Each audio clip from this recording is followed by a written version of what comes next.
नमस्कार, डिजाइन विशेष में आपका एक बार फिर से स्वागत है। मैं हूं डॉक्टर प्रतीक श्रीवास्तव। आज विश्व हृदय दिवस यानी वर्ल्ड हार्ट डे है। दिल ही तो सब कुछ है और दिल को लेकर बहुत सारी बातें होती हैं, बहुत सारी शायरियां होती हैं, लेकिन दिल का मामला जो है वो बड़ा जटिल भी होता है। और अगर मैं ये कहूँ कि आजकल सबसे ज़्यादा लोग दिल की बीमारियों से परेशान हैं, तो इसमें भी कोई अतिशयोक्ति नहीं होगी, क्योंकि जिस तरह की हमारी जीवन शैली होती जा रही है और जिस तरह के स्ट्रेस यानी तनाव में हम लोग अपना काम कर रहे हैं, उसके चलते नौजवानों को भी, जिनकी उम्र 25-30 या उससे भी कम होती है, वे भी हार्ट अटैक के शिकार हो जाते हैं। तो दिल को कैसा संभाला जाए, उसकी कैसे देखरेख की जाए, उसे कैसे मजबूत बनाया जाए और ज़रा सी परेशानी आने पर जागरूकता के चलते किस तरह से उसका उपचार किया जाए। क्या सिर्फ बाईपास ज़रूरी होता है दिल का मतलब, या और भी कई तरीके हैं दिल को सुधारने के, दिल को सेहतमंद बनाने के। इन्हीं तमाम मुद्दों पर चर्चा करने के लिए मेरे साथ दो बहुत बड़े सर्जन स्टूडियो में मौजूद हैं। मेरे साथ मौजूद हैं medical director Medanta hospital doctor Sandeep Srivastava. आपको ये गौरव हासिल है कि उन्होंने 2 बार हार्ट ट्रांसप्लांट की सर्जरी इंदौर में की है। डॉक्टर नरेश त्रेहान के साथ रहे हैं लंबे समय तक, मेदांता हॉस्पिटल में बहुत लंबे समय तक वे हार्ट की सर्जरी कर रहे हैं और दुनिया की जो सबसे आधुनिक तकनीक है उसके तहत आजकल वो हार्ट सर्जरी कर रहे हैं। मेरे साथ दूसरी खास मेहमान हैं डॉक्टर शिप्रा श्रीवास्तव। आप एसोसिएट मेडिकल डायरेक्टर हैं मेदांता हॉस्पिटल की कार्डियक सर्जरी डिपार्टमेंट की, और आपकी खासियत, आपकी विशेषज्ञता, महारत वॉल्व रिपेयरिंग की है। बगैर वॉल्व को बदले हुए व्यक्ति के उसी वॉल्व को सुधार कर उसे कई सालों तक के लिए उपयोगी बना देना शिप्रा जी का बाएं हाथ का खेल है। आप दोनों का बहुत स्वागत है। Thank you. डॉक्टर संदीप, चूँकि आज विश्व हृदय दिवस है, तो सबसे पहले तो मैं आपको शुभकामनाएं दूंगा, विश्व हृदय दिवस की बधाइयाँ दूंगा। और जैसा कि मैंने कहा कि बहुत सारे लोग आजकल ये समझते हैं कि ज़रा सा भी चेस्ट में अगर दर्द है तो वो इस बात से डर जाते हैं कि ये बड़ा मामला है और कहीं हमें बाईपास ना कराना पड़ जाए। क्या ये भ्रम है या ये मिथक है या ये सच्चाई है? देखिए, जो चेस्ट पेन है, छाती में दर्द है, उसमें ऑफ कोर्स सबसे जो खतरनाक है जीवन के लिए, जिससे जीवन को खतरा है, वो हार्ट प्रॉब्लम है। लेकिन हार्ट प्रॉब्लम के अलावा दूसरे कारणों से भी छाती में दर्द हो सकता है। जैसे एक मैं आपको उदाहरण दूँ, एक बीमारी होती है जिसको कहते हैं रिफ्लक्स ईसोफेजाइटिस। स्टमक की एसिड ईसोफेगस में आ जाती है, जिसकी वजह से हार्ट अटैक के जैसा ही दर्द होता है और कई बार तीखा चुभने वाला नहीं, वैसा ही रेट्रोस्टेनल पेन रेडिएटिंग टू बैक, जो टिपिकल हार्ट पेन का डिस्क्रिप्शन है, वैसा पेन होता है। और आम आदमी इस पे धोखा खा जाता है और कई बार डॉक्टर्स के लिए भी पहचानने में दिक्कत होती है जब तक कि वो कुछ बेसिक इन्वेस्टिगेशन ना कर ले। तो हार्ट चेस्ट पेन के कई कारण हो सकते हैं, जैसे मैंने आपको बताया कि एसिडिटी का पेन, रिफ्लक्स ईसोफेजाइटिस का पेन, और कई बार एक सिंपल मसल पेन भी चेस्ट पेन हो सकता है। उसी प्रकार चेस्ट पेन दूसरे पेन की तरह भी प्रेजेंट कर सकता है, जैसे नेक में पेन, हाथ में पेन, एक आदमी सोचेगा शायद मसल खिंच गई होगी, या कई बार दांत का दर्द, आदमी डेंटिस्ट के पास चला जाता है लेकिन उसको एक्चुअली एंजाइना है। तो इनमें काफ़ी कुछ ओवरलैप है और जब भी कभी ऐसा डाउट हो तो मैं लोगों से यही कहूँगा कि तुरंत अपने नियरेस्ट डॉक्टर को संपर्क करें, and I am very sure कि वो ये जान जाएंगे कि ये पेन हार्ट का है या नहीं है, और अगर ये हार्ट का है तो फिर निश्चित तौर पे जल्दी इलाज करना पड़ता है। क्या पहचान हो सकती? कुछ इशारे तो आपने किए कि दांतों में भी दर्द होता है, पीछे भी दर्द होता है, जो होता है, लेकिन इसके अलावा हार्ट का पेशेंट का जो मरीज होता है, जिसमें मैंने कहा कि बहुत सारे युवाओं में ये हो रहा है, तो क्या पहचान हो सकती? कहा जाता है कि भाई अगर आपकी कमर का साइज बढ़ रहा है तो आप को हार्ट अटैक आने की आशंकाएं ज़्यादा हैं, आपकी टमी बढ़ रही है या आप चलते चलते हांफने लगते हैं, तो ये कुछ निशानियां हैं, कुछ संकेत हैं कि आप अलर्ट हो जाइए। बिल्कुल, आपके वेट से ज़्यादा आपकी वेस्ट इम्पॉर्टेंट है। मतलब आपके वज़न से, वज़न ज़्यादा होना तो निश्चित तौर पे अच्छी बात नहीं है, लेकिन कमर का ज़्यादा होना और भी ज़्यादा महत्वपूर्ण है आपको हार्ट पेशेंट बनाने के लिए। तो ये बात बिल्कुल सही है, पर रिस्क फैक्टर खाली आपका वेट या वेस्ट नहीं है, बहुत सारे रिस्क फैक्टर। जैसे आपकी फैमिली हिस्ट्री, अगर आपके परिवार में कम उम्र में लोगों को हार्ट अटैक्स हुए हैं, हार्ट प्रॉब्लम हुई है आपके ब्लड रिलेशन में, तो आपको होने की संभावना ज़्यादा है। इसी प्रकार आपकी बढ़ती उम्र आपको ज़्यादा ससेप्टेबल बना देती है। अगर आप में कुछ बुरी आदतें हैं, जैसे बीड़ी सिगरेट पीना है, तो आप हार्ट प्रॉब्लम होने के लिए ज़्यादा आपको मतलब पॉसिबिलिटी है। इसी तरह जो और भी रिस्क फैक्टर हैं, जैसे स्ट्रेस है, आजकल स्ट्रेस बढ़ रहा है, इसी प्रकार डायबिटीज़, हाई ब्लड प्रेशर, ये सभी रिस्क फैक्टर्स हैं जो आपको हार्ट प्रॉब्लम होने की संभावना को बढ़ाते हैं। फ़र्ज़ करिए किसी व्यक्ति में एक भी रिस्क फैक्टर नहीं है, यंग है, फीमेल है, क्या उसको हार्ट प्रॉब्लम हो सकती है? क्या उसको हार्ट अटैक हो सकता है? उसका जवाब है कि हाँ जी, हो तो सकता है, लेकिन संभावना कम है बजाय उस व्यक्ति के जिसमें ये सारे रिस्क फैक्टर हैं। एक स्वस्थ व्यक्ति को भी हार्ट अटैक आ सकता है। डॉक्टर शिप्रा, मैं आपसे ये जानना चाहता था कि सर जिसका जिक्र कर रहे थे, जिस स्ट्रेस का, और मैंने जिक्र किया था अपने प्रीफेस में कि एक हमारी लाइफस्टाइल आजकल बहुत अलग हो गई, हम बहुत कम मेहनत करते हैं, आरामपूर्ण हमारा जीवन हो गया है, कारों में हम घूमने लगे हैं, पैदल चलना बंद हो गया है, साइकिलिंग करना हमारी बंद हो गई है। ये सब चीज़ें भी क्या हमें हृदय रोगी बनाती हैं या हार्ट का पेशेंट बनाती हैं? हाँ, लाइफस्टाइल स्ट्रेस बहुत इम्पोर्टेंट रिस्क फैक्टर है प्रेजेंट टाइम में। वर्क प्रेशर लोगों का इतना बढ़ गया है, और आजकल जैसे कि कोरोना टाइम में ऑनलाइन वर्क फ्रॉम होम शुरू हो गया है, तो लोगों का जो सेडेंटरी वर्क स्टाइल है वो एक तरीके से नॉर्मल रूटीन लाइफ हो गया है। अपना लाइफ में अपनी जीवन शैली को चेंज करना बहुत इम्पॉर्टेंट है स्ट्रेस से बचने के लिए, क्योंकि हमें लंबे समय तक काम करना है। और वर्क फ्रॉम होम में मैंने देखा है लोग अब रात भर काम करते हैं, उनका जो पहले होम टाइम होता था वो भी अब वर्क टाइम में उनका कन्वर्ट हो गया है। सो ये जो प्रोलॉन्ग्ड वर्किंग है उसको हम कैसे सस्टेन करें, इसके लिए बहुत इम्पॉर्टेंट है हम अपनी लाइफस्टाइल को मैनेज करें। उसमें आता है रेगुलर एक्सरसाइज, खान पान और अपना नींद। मेरा ये कहना है रोज सुबह 1 से 1.5 घंटा आप कोई भी तरीके का व्यायाम या योगा करें। और सबसे अच्छा है, जैसे आपको जिम नहीं जाना है तो आप वॉकिंग कर सकते हैं, उसके लिए आपको कोई इंफ्रास्ट्रक्चर की ज़रूरत नहीं पड़ती। 1 से 1.5 घंटा रेगुलर नियमित आप वॉकिंग करें।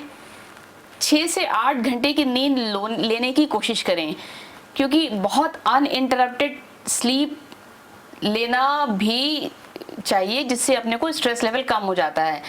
और अपनी आवश्यकता के अनुसार और अवस्था के अनुसार अपने खान पान का ध्यान रखें। जैसे आप डायबिटिक हैं तो आपको पता है कि मीठी चीज़ नहीं खानी है, तली चीज़ नहीं खानी है, उसका ध्यान रखें।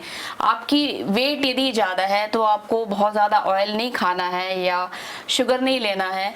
तो अपनी नीड के अनुसार अपने खान पान का आप ध्यान रखें। आप जिस लाइफ वर्क बैलेंस की बात करती हैं, जिसकी आप एक्सपर्ट मानी जाती है, वो क्या है लाइफ वर्क बैलेंस?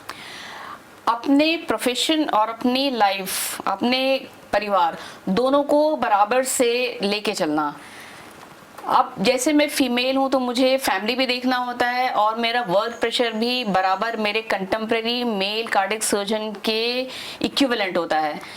तो थोड़ा सा इसमें ये मुझे जो कॉम्प्रोमाइज़ करना होता है वो 1-1.5 घंटे की नींद, वो मैं सोचती हूँ कि बहुत इंपॉर्टेंट है। इससे मैं स्ट्रेस फ्री भी रहती हूँ और बड़े अच्छे से सब कुछ बैलेंस हो जाता है। सुबह उठ के हमने थोड़ा बहुत अपना वॉकिंग कर ली 1-1.5 घंटा, फिर आए तो कुक के साथ मिलके थोड़ा गाइड कर दिया, ब्रेकफास्ट, लंच, डिनर, एवरीथिंग, दवाइयाँ सबकी मैनेज कर दी, और आराम से अपना जो भी स्ट्रेसफुल वर्क है, प्रोफेशन लाइफ है, उसमें पूरी तरीके से 100% हमने सहयोग हो के रैदर हम बहुत अच्छे से काम करते हैं। और रात को लौट के आके फिर से फैमिली के साथ जब आप खाना खाते हैं या एक डिनर टाइम होता है, एक प्लेजर टाइम होता है, उसमें भी आपका वर्क स्ट्रेस बहुत कुछ रिलीज हो जाता है। सो इस तरीके से आप आराम से बैलेंस करेंगे तो मुझे लगता है एक फीमेल भी अपने प्रोफेशन को बराबर से और ज़्यादा अच्छे से कैरी कर सकती है, स्ट्रेस फ्री रह के। डॉक्टर संदीप, अभी इस बात की चर्चा है कि पहले जब हार्ट अटैक होता था, ओपन हार्ट सर्जरी होती थी या बाईपास होता था, उसमें बड़ा लंबा समय मरीज को घर पे रहना पड़ता था। 10 से 15 दिन तो अस्पताल में ही रहना पड़ते थे, 3-4 दिन उसमें आईसीयू में निकल जाया करते थे। लेकिन अब जो नई तकनीक आई, जिसके लिए खास तौर पर मैंने आज आपको यहाँ आमंत्रित किया कि हम आपसे नई तकनीक पर बात करें, जो नई तकनीक आई है जिसमें ये कहा जाता है कि अब 2-3 दिन बाद ही मरीज को घर भेज देंगे, 7 दिन बाद तो काम करने लग जाएगा। एक डॉक्टर साहब ये दावा कर रहे थे कि 7वें दिन तो वो सर्जरी करने लग गए। तो वो तकनीक क्या है और उसको किस तरह से वो काम करती है, उसका क्या नाम है, उसका तरीका क्या है काम करने का? देखिए, आज से 10-20 साल पहले, बल्कि और पहले, ज़्यादातर heart surgery heart lung machine के उपयोग से होती थी। इसमें किया ये जाता था कि हार्ट लंग मशीन के उपयोग से हार्ट को बंद कर देते थे, इनफैक्ट लंग्स को भी बंद कर देते थे, और ये काम एक आर्टिफिशियल मशीन कर रही होती थी। इस स्थिर हार्ट में ऑपरेशन किए जाते थे, और ये ऑपरेशन बुरे ऑपरेशन नहीं थे, ये बहुत अच्छे ऑपरेशन थे, ये गोल्ड स्टैंडर्ड ऑपरेशन थे, और आज के भी जितने सर्जिकल रिजल्ट्स हैं उनको उन्हीं से कंपेयर किया जाता है। लेकिन उसकी वजह से जो पेशेंट का रिकवरी टाइम है वो ज़्यादा होता था, उसमें किडनी के डिस्फंक्शन ज़्यादा होते थे, स्ट्रोक का रिस्क ज़्यादा होता था, इन्फेक्शन रेट ज़्यादा होता था। ओवरऑल जैसे आपने बोला, ICU stay, hospital stay, cost of surgery, सब कुछ बढ़ता था। तो जब बाईपास सर्जरी के रिज़ल्ट बहुत अच्छे आ गए, तब अगला कदम क्या हो? अगला कदम ये होना चाहिए स्वाभाविक रूप से कि उसका आईसीयू स्टे कम हो, उसका ब्लड रिक्वायरमेंट कम हो, ये सब चीज़ें कैसे कम की जाए। तो आया बीटिंग हार्ट सर्जरी का ज़माना, जिसमें चलते हुए हार्ट में हार्ट को बिना बंद किए बाईपास सर्जरी की जाती है, और इसमें स्पेशल टाइप के हार्ट पोजिशनर्स और स्टेबलाइजर्स यूज़ किए जाते हैं। जब 90 के दशक में इंडिया में बीटिंग हार्ट सर्जरी आई तो शुरू में बहुत सारे सवाल खड़े हुए कि क्यों करना है, क्या फ़ायदा है, क्या फ़ायदा नहीं है। लेकिन बहुत जल्दी पूरे देश ने देखा कि इसके बहुत फ़ायदे हैं। इसका सबसे बड़ा फ़ायदा ये हुआ कि मरीज का आईसीयू स्टे कम हो गया, उसका हॉस्पिटल स्टे कम हो गया, उसकी कॉस्ट ऑफ सर्जरी कम हो गई, उसका वेंटिलेटर टाइम, इन्फेक्शन रेट, बहुत सारी चीज़ें कम हो गई, ब्लड रिक्वायरमेंट कम हो गई। ख़ासतौर से किडनी फेलियर वाले मरीजों में तो ये एकदम बिल्कुल एक बहुत बड़े वरदान की तरह आया सामने। बीटिंग हार्ट सर्जरी से जो इन्वेजिवनेस थी बाईपास सर्जरी की वो कम हुई, और फिर जैसे जैसे हम आगे बढ़े तो छोटे से छोटा कट, जिसको मिनिमली इन्वेजिव वर्ड दिया गया, मिनिमली इन्वेजिव कार्डियक सर्जरी। आज के डेट में अगर किसी के हार्ट का छेद बंद करना है तो एक छोटे से कट से राइट साइड से कर सकते हैं, या किसी का बाईपास करना है तो लेफ़्ट साइड में एक छोटे कट से कर सकते हैं। हर मरीज इसके लिए सूटेबल नहीं होता। ये सोचना गलत है कि हर मरीज की मिनिमली इन्वेजिव सर्जरी हो जाए, क्योंकि बाईपास सर्जरी में सबसे इम्पॉर्टेंट उसका स्कार का साइज़ नहीं होता, सबसे इम्पॉर्टेंट होता है पेशेंट की सेफ्टी। मिनिमली इन्वेजिव सर्जरी हम तभी एडवाइस करते हैं जब उसको सेम सेफ्टी के साथ किया जा सके। लेकिन जैसे जैसे एडवांसमेंट होता है तो चीज़ों में इम्प्रूवमेंट आता है, और आज की डेट में बाईपास सर्जरी के जो हमारे मरीज हैं उनको 1 से 2 दिन आईसीयू में रहना पड़ता है, और 4 से 5 दिन में वो घर चले जाते हैं ऑपरेशन के बाद। और ज़्यादातर ये होता है कि हम मरीज को बोलते हैं कि आप घर चले जाइए, तो कहते हैं डॉक्टर साहब अभी तो 3 ही दिन हुए, अभी तो 4 ही दिन हुए हैं। पेशेंट खुद ये विश्वास नहीं करता कि वो इतनी जल्दी इतना ठीक हो गया। डॉक्टर साहब, आप जिस बात के लिए एक्सपर्ट माने जाते हैं पूरे मध्य प्रदेश में, जिसका काम केवल आप अकेले कर रहे हैं, एओर्टिक डिसेक्शन, ये क्या चीज़ है? देखिए, एओर्टिक डिसेक्शन एक बहुत ही डेंजरस बीमारी है। हार्ट अटैक के बारे में सब जानते हैं और जागरूक भी हैं लोग, हमारे इंदौर में तो कम से कम काफ़ी जागरूकता है। लेकिन एओर्टिक डिसेक्शन के जो लक्षण होते हैं ये हार्ट अटैक जैसे ही होते हैं। मैं आपको बताता हूँ ये क्या होता है। हार्ट से जो मेन पाइपलाइन जाती है ब्लड लेके पूरी बॉडी में, जिसको हम एओर्टा कहते हैं। जैसे मैं किसी को उदाहरण दे रहा था, नर्मदा लाइन इंदौर आती है पानी की, उसी तरह हार्ट से जो मेन लाइन जाती है वो एओर्टा है। रक्त की लाइन है वो। हाँ, और वो काफ़ी मोटा होता है, ऐसा पतला सा नहीं होता। इस एओर्टा की और इनफैक्ट बॉडी के सभी ब्लड वेसल्स की जो वॉल है, जो दीवार है, वो 3 सतह की होती है। एक अंदरूनी सतह होती है, बीच की सतह और बाहर की सतह। इसमें सबसे कमज़ोर सतह बीच वाली होती है। ब्लड प्रेशर बढ़ने की वजह से अचानक, अगर मान लीजिए किसी भी कारण से किसी का ब्लड प्रेशर बहुत बढ़ जाए, 120 से 220, 240 कुछ इस तरह से बढ़ जाए, तो कई बार ये जो अंदर की सतह होती है एओर्टा की, इसमें क्रैक आ जाता है, ये फट जाती है और ब्लड बीच की सतह में चला जाता है और कमज़ोर होने की वजह से ये बीच की सतह फटती ही पर चली ये तो जाती है। बहुत घातक स्थिति होती होगी, बहुत ही डेंजरस सिचुएशन होगी ये। एओर्टिक वाल्व, जहाँ से वाल्व के बाद एओर्टा शुरू होता है हार्ट के बाद, अक्सर वहाँ पे टीयर होता है और कई बार टीयर आगे भी हो सकता है आर्च ऑफ एओर्टा में, डिसेंडिंग थोरेसिक एओर्टा में, और कई बार ये इस तरह से फटता जाता है कि पूरा एओर्टा फट जाता है। इनफैक्ट पाँव की ब्लड वेसल भी फट जाती हैं, कई बार ब्रेन को ब्लड ले जाने वाली वेसल। क्या मरीज को बचाया जा सकता है इस स्थिति में? एओर्टिक डाइसेक्शन में कई चैलेंजेस होते हैं। कई बार तो हार्ट को ब्लड लेने वाली आर्टरी, कोरोनरी आर्टरी भी डिसेक्ट हो जाती है। ओके, एओर्टिक डाइसेक्शन का मरीज के जो शुरुआती लक्षण हैं वो बिल्कुल हार्ट अटैक के लक्षण जैसे होते हैं। न सिर्फ मरीज धोखा खा जाता है, कई बार डॉक्टर भी धोखा खा जाते हैं।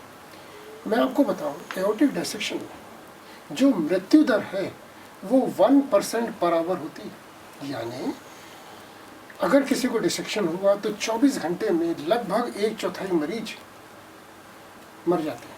क्यों मर जाते हैं? क्योंकि ये डाइसेक्शन, अब मैंने आपको बताया 3 लेयर होती हैं, ब्लड तो बीच की लेयर में चला गया, तो बाहर की अकेली लेयर से टिका हुआ है, और जब ये फटेगी तो अस्पताल आने का टाइम नहीं मिलेगा। इनफैक्ट अगर मरीज अस्पताल में भर्ती है और एओर्टा रप्चर हो जाए तो ऑपरेशन थिएटर ले जाने का समय नहीं होता, इतनी जल्दी पेशेंट की डेथ होती है। मैंने आपको बताया 1% पर आवर, मतलब 4 दिन में लगभग सभी मरीजों की मृत्यु हो जाती है। ये इतना डेंजरस है, ये हार्ट अटैक से ज़्यादा डेंजरस है। हार्ट अटैक में मृत्यु दर 20% होता है। ओके, इसमें वो भी मरीज शामिल हैं जो अस्पताल नहीं आ पाते। लेकिन एओर्टिक डाइसेक्शन में 4 दिन में 96%, बहुत कम मरीज ऐसे होते हैं जो बिना इलाज के भी जी जाते हैं, क्रॉनिक डिसेक्शन में चले जाते हैं। ये बहुत ही लकी मरीज हैं, शायद बहुत पुण्य किया होगा इसलिए, अन्यथा लगभग सबकी मृत्यु हो जाती है। और जब एओर्टिक डिसेक्शन का मरीज हमारे पास आता है तो हम इमरजेंसी से सीटी स्कैन रूम और सीटी स्कैन रूम से सीधा ऑपरेशन थिएटर, हम आईसीयू में ले जाने का भी समय नहीं वेस्ट करते। बहुत ही एक्सपेंसिव, खर्चीला होता होगा ये? जी हाँ, इसमें काफ़ी ब्लड लगता है, काफ़ी ऑपरेटिंग टाइम लगता है, काफ़ी सीलेंट्स, ग्लू, कई चीज़ें लगती हैं, कंपोजिट ग्राफ्ट लगते हैं, और ये करीब समझ लीजिए 8-10 घंटे का ऑपरेशन होता है। और अगर सफल हो इसमें, मतलब अगर वर्ल्ड का डेटा देखा जाए तो 20-25% मृत्यु दर ऑपरेशन के बाद हाई नहीं मानी जाती, ये मतलब एक्सेप्टेबल है।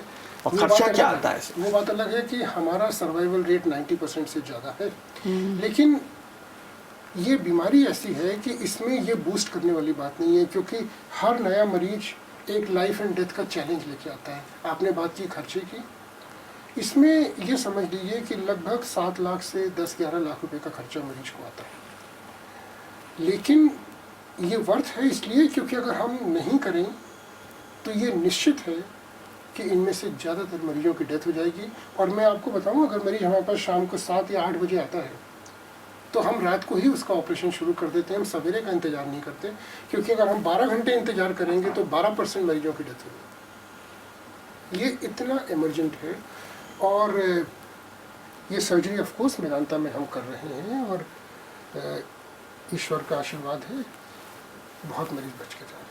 डॉक्टर शिप्रा, जैसा कि मैंने आपके बारे में बताया, और क्या आप वॉल्व रिपेयरिंग की विशेषज्ञ मानी जाती हैं। पहले तो ये होता था कि वॉल्व बदलने की बात की जाती थी कि भाई नया वॉल्व डाल दो, लोग कहते भी थे कि मेरा नया वॉल्व डला हुआ है।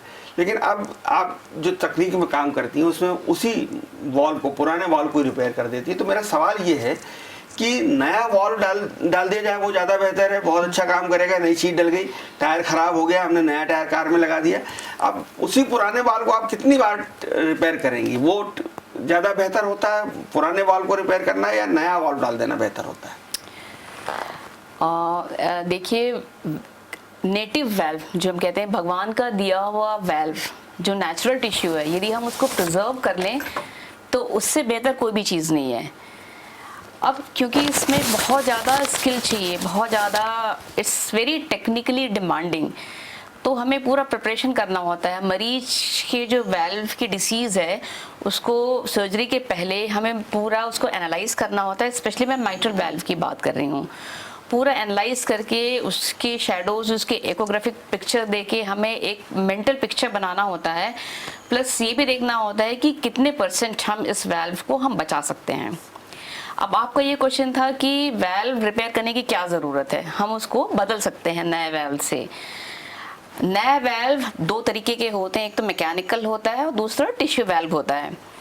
दोनों के अपने साइड इफ़ेक्ट्स या कॉम्प्लिकेशन बहुत होते हैं। हम ये कहते हैं कि वाल्व बदलना एक तरीके से एक बीमारी को दूसरी बीमारी से बदलना, ये हम मानते हैं। क्यों? मैकेनिकल वाल्व में हमें पूरी लाइफ एक मेडिसिन खानी होती है जिससे हमें हमारा खून पतला रहे। उसके लिए हमारा एक एक्यूरेट टाइप की एक दवाई आती है, वो लोग खाते हैं, एंटीकोगुलेशन कहते हैं, एसिट्रोम या वारफरीन। उसमें हमें अपने पीटी INR लेवल को एक्यूरेटली मेंटेन करना होता है। थोड़ा भी ऊपर खतरनाक होता है और थोड़ा भी नीचे भी खतरनाक होता है। अब उस एक्यूरेसी को मेंटेन करना नियरली इम्पॉसिबल हो जाता है, क्योंकि मरीजों के पास उतनी सुविधा भी नहीं होती। प्लस एक कॉम्प्लायंस इश्यू भी होता है कि हर 15 दिन में, हर 20 दिन में, महीने मुझे ब्लड चेक करना है लाइफ लॉन्ग। मैं मैकेनिकल वाल्व की बात कर रही हूँ। इससे क्या होता है, वो स्ट्रिक्ट मॉनिटरिंग नहीं हो पाती है उस पीटी INR लेवल की। तो हमने देखा अक्सर मरीज बहुत जल्दी, कई मरीज तो मैंने 3 महीने, मेरे पास एक रीसेंट एग्जाम्पल भी है कि उसके वाल्व बदले, मैकेनिकल वाल्व लगाया, 3 महीने बाद उसमें क्लॉट लेके आ गया। देखा तो उसका INR regulation was not appropriate, उसमें बहुत कम था। तो दवाई की मात्रा का लेवल ब्लड में बना रहे, वो बहुत इंपॉर्टेंट होता है। तो इसमें ये बात आती है कि वाल्व तो ठीक है, लेकिन जो मेडिसिन से जो कॉम्प्लिकेशन, साइड इफेक्ट्स हो रहे हैं एक्सेसिव या उसकी अंडरडोज की वजह से, उसके कारण हम इस चीज़ को यदि बचा लें, इसलिए हम कहते हैं कि वाल्व रिपेयर बहुत इंपॉर्टेंट है। यदि हम वाल्व रिपेयर करते हैं तो 10 साल तक भी हम मरीज को डिसीज फ्री रख सकते हैं। और कई डिसीज ऐसे होती है जिसको हम मिक्सोमेटस वाल्व कहते हैं, उसमें हमारी वाल्व रिपेयर तो लाइफ लॉन्ग चलती है। और तो मतलब ये हुआ कि नया वाल्व डालने की बजाय उसी को सुधार दिया जाए, वो ज़्यादा बेहतर है।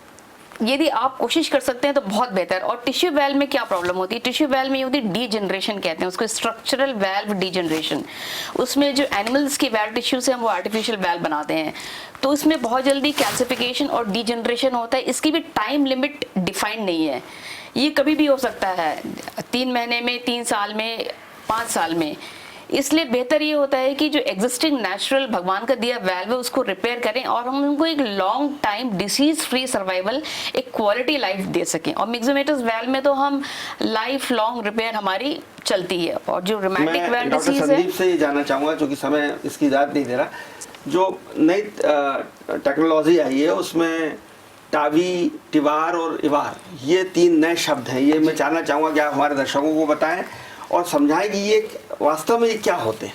देखिए, कार्डियक सर्जरी जनरली, जैसे अपन बात कर रहे थे कि बाईपास के बारे में आदमी का तुरंत जहन में आता है बाईपास।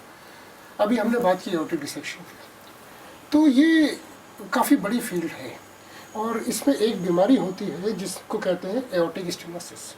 वही एओर्टा जिसकी हम बात कर रहे थे, उसका जो वाल्व है, जब कभी उसमें कैल्शियम जम जाता है, वो सिकुड़ जाता है, तो उसको बदलने की बात होती है। बदलना एक ऑप्शन है, लेकिन एक टेक्नोलॉजी जो आपने वर्ड यूज़ किया टावी, टावी में क्या करते हैं, पाँव के रास्ते से, ये समझ लीजिए कि एंजियोग्राफी के तरीके से शरीर के अंदर जाते हैं और फिर उस वाल्व को नेगोशिएट करके बिना वाल्व निकाले वहाँ पे एक कैथेटर माउंटेड वाल्व फिट कर देते हैं। फ़ायदा क्या हुआ, मरीज एक बड़े ऑपरेशन से बच गया। एक बड़ा प्रोसीजर जिसके लिए उसे हफ्ते भर अस्पताल में एडमिट होना था, अब वो 2 दिन में घर चला जाएगा। ये उन लोगों के लिए बहुत अच्छा है जिनमें बहुत सारी कोमॉर्बिडिटीज़ हैं। जैसे कोई ऐसा व्यक्ति है जो मेजर सर्जरी, मान लीजिए एक फ़र्ज़ करिए, उदाहरण लेता हूँ कि कोई 90-92 साल का व्यक्ति है, उसको मल्टीपल और प्रॉब्लम्स हैं, मेजर ऑपरेशन के लिए शायद एनेस्थीसिया के लिए भी फिट नहीं है, हम उसको टावी का ऑप्शन दे सकते हैं। इसी प्रकार कोई दूसरा व्यक्ति है जो कि ऑपरेशन से इतना डरता है, बोले मुझे नहीं कराना, उसको टावी का दे सकते हैं। या उसका एनुलस इतना छोटा है कि जो मैकेनिकल वाल्व राइट साइज़ का फिट नहीं हो सकता, तो हम जब टावी का वाल्व लगाते हैं तो इफेक्टिव ऑरिफिस एरिया ज़्यादा दे सकते हैं छोटे एनुलस में। तो ये एक ऑप्शन है, हालांकि ये एक महंगा ऑप्शन है और टेक्नोलॉजी धीरे धीरे सस्ती होती है। आज की तारीख में महंगा है, आने वाले टाइम पे सस्ता भी हो जाएगा। दूसरा शब्द आपने यूज़ किया TEVAR. TEVAR aortic aneurysm, thoracic aortic aneurysm का बिना ऑपरेशन के इसी एंजियोग्राफी के तरीके से अंदर जाके ग्राफ्ट लगाने वाली टेक्निक को बोलते हैं। टेवार का मतलब होता है थोरैसिक एंडोवैस्कुलर एन्यूरिज्म रिपेयर। तो ये जो थोरैसिक एन्यूरिज्म की सर्जरी होती है, ये बड़ी एक्सटेंसिव ऑपरेशन होते हैं, लेकिन सिलेक्टेड केस में जब हम उसको एंडोवैस्कुलर तरीके से करते हैं तो अगले दिन पेशेंट ऐसे पूछता है कि हो गया, इतना सिंपल हो जाता है। ये जो ईवार वर्ड है वो एंडोवैस्कुलर एन्यूरिज्म, खासतौर से एब्डोमिनल, थोरैसिक नहीं, उसके लिए यूज़ करा जाता है। और अभी हमने रिसेंटली भी एक केस किया जिसको बाइफर्केशन ग्राफ्ट लगाया एंडोवैस्कुलर, और नेक्स्ट डे हमने पेशेंट से बोला वार्ड में शिफ्ट कर देते हैं। तो अब मरीज की साइकोलॉजी सोचिए, उसने 7 लाख रुपए खर्च किए, आईसीयू में हम कहते हैं तुम ठीक हो। तो ये ब्यूटी है इन प्रोसीजर्स की कि एक बड़े कॉम्प्लिकेटेड प्रोसीजर्स बहुत ही सिंपल में कन्वर्ट किए जा सकते हैं, और ये सब हम वेदांता में करते हैं। बहुत धन्यवाद। ये बात सही है कि हृदय रोग बहुत जटिल होता है, लेकिन जिस तरह से डॉक्टर संदीप बता रहे थे और डॉक्टर शिप्रा बता रही थी कि नई तकनीक आने के बाद न केवल वॉल्व रिपेयर किया जा सकता है, बल्कि बहुत छोटी सी प्रोसीजर के ज़रिए आपके हृदय को बिल्कुल तंदुरुस्त और पहले जैसा बनाया जा सकता है। लेकिन इसका मतलब ये नहीं है कि आप जो है लापरवाह हो जाएं, आप घूमना, पैदल चलना, वॉक करना, जैसे कि डॉक्टर शिप्रा ने बताया, बंद कर दें, या खूब घी तेल खाने लगें और अपना कोलेस्ट्रॉल बढ़ा लें, या जो है वो तनावपूर्ण जीवन को जिए, सिगरेट पिए, शराब पिए। इसका मतलब ये कतई नहीं है कि तकनीक ने तरक्की कर ली है तो हम लापरवाह हो जाएं। तकनीक अपनी जगह पर है, आपका सेहत, आपका दिल अपनी जगह पर है, और ये दिल को मजबूत बनाने के लिए ज़रूरी है कि आप एक्सरसाइज करें, वॉक करें, चहलकदमी करें और खान पान का विशेष ध्यान रखें, तनावपूर्ण जीवन को न जिएं, भरपूर भरचक नींद लें, सुबह जल्दी उठें, एक्सरसाइज करें, अच्छा खाना खाएं और अपने आप को संभाल के रखें, क्योंकि एक दिल है तो गम 1000 है। देखते रहिए डिजाइनर न्यूज़, खबरों का सिलसिला जारी है, जारी रहेगा।